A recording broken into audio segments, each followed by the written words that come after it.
دیکھنا پچھتاوا نہ رہ جائے۔ سانپ نے مرغی کو کاٹ لیا، زہر اس کے جسم کو جلا رہا تھا۔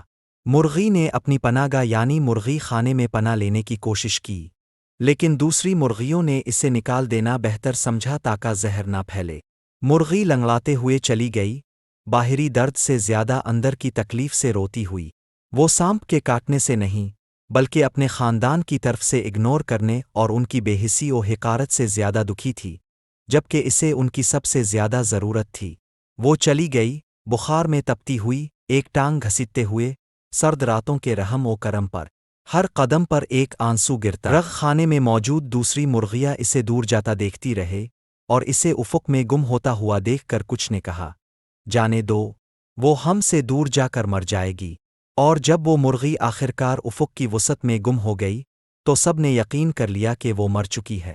کچھ نے تو آسمان کی طرف دیکھا، گدھوں کو اڑتا دیکھنے کی امید میں۔ وقت گزرتا گیا۔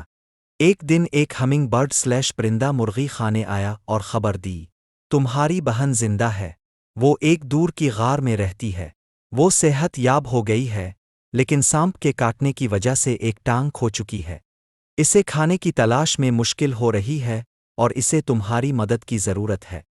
خاموشی چھا گئی اور پھر بہانے شروع ہو گئے، میں نہیں جا سکتی، میں انڈے دے رہی ہوں، میں نہیں جا سکتی، میں دانہ ڈھونڈ رہی ہوں، میں نہیں جا سکتی، مجھے اپنے بچوں کی دیکھ بھال کرنی ہے۔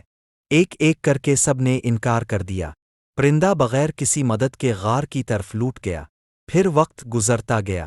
بہت بعد میں پرندہ دوبارہ آیا، لیکن اس بار افسوسناک خبر کے ساتھ، تمہاری بہن وفات پا چکی ہے، وہ غار میں اکیلی مر گئی، کوئی اسے دفنانے اس کا ماتم کرنے والا نہیں۔ اس لمحے سب پر بوجھ آ گیا۔ مرغی خانے میں گہرے افسوس کی لہر دوڑ گئی۔ انڈے دینے والی مرغیاں رک گئیں، دانہ ڈھونڈنے والوں نے بیج چھوڑ دیے۔ وہ غار پہنچے تو انہیں مرغی نہیں ملی، صرف ایک خط ملا جس میں لکھا تھا، زندگی میں اکثر لوگ اب کی مدد کے لیے سڑک پار نہیں کرتے، لیکن اب کو دفنانے کے لیے دنیا عبور کر لیتے ہیں۔ اور جنازوں پر زیادہ تر آنسو درد کے نہیں، بلکہ پچھتاوے اور شرمندگی کے ہوتے ہیں۔ سبق: دوسروں کی زندگی